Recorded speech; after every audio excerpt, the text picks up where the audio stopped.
असलो बोलले अहो तुकोबा म्हणतात माऊली काय म्हणतात माझे भक्तिवीर जळते दयाचे जियावे पण आगा पृथ्वीवरी पाषाण नसती काही जो भगवंताच्या प्राप्तीसाठी प्रयत्न करीत नाही मिळालेल्या साधना विवेकद्वारा परमात्म्याला जाणत नाही तो जगत नाही तो निर्लज्ज नाही.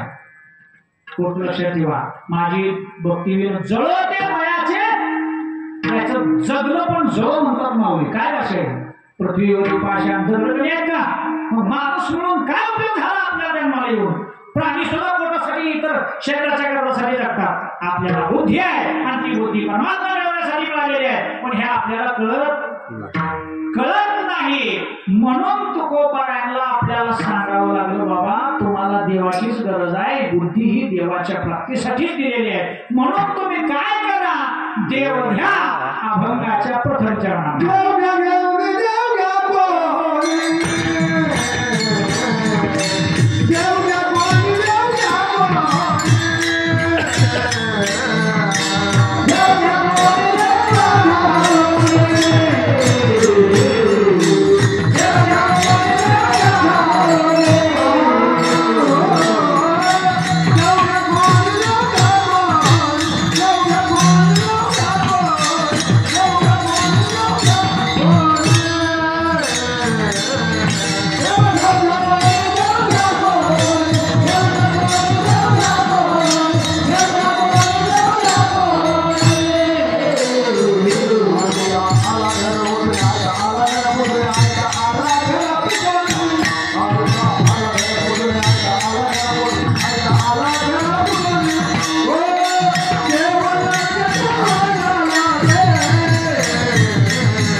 देव घ्या कोणी तुम्हाला बुद्धी आहे म्हणूनच म्हणाले मी पशुवारिका म्हणत तुम्हाला कळते म्हणूनच म्हणाले देव घ्या कोणी ऐकाला ऐका हे या शरीरातच घेता येतो मग घ्या म्हणल्याबरोबर लोकांनी प्रश्न विचारले कशा करता घ्यायचा आम्हाला काय कामाला येते का तुमचा देवाची काय गरज आहे का तुमचा देव घेतला तर कुठे ठेवायचा देवाला घ्यायचं माप काय देवाला घ्यायची किंमत काय असे 4 प्रश्न विचारले.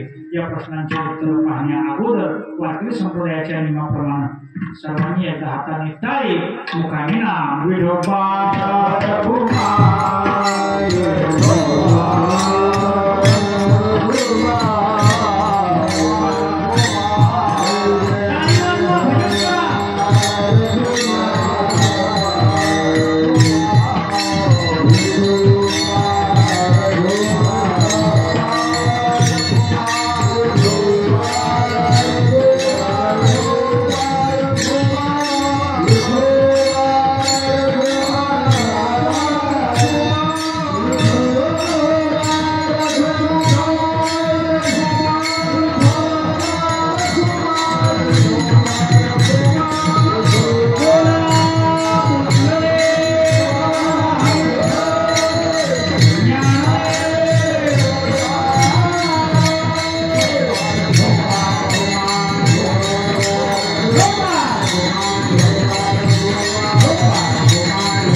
साठवणाचे रुंधरे जागे तुकोबारांनी सांगितलं देव घ्या म्हणल्याबरोबर 3-4 प्रश्न विचारले कशा करता घ्यायचा देव घेतल्याचा आमचा फायदा काय कारण व्यवहारात माणसाची प्रवृत्ती कशाने असते काहीतरी मिळते असं कळाल्याशिवाय माणसं प्रवृत्त होत तुमचा देव घ्यायचा.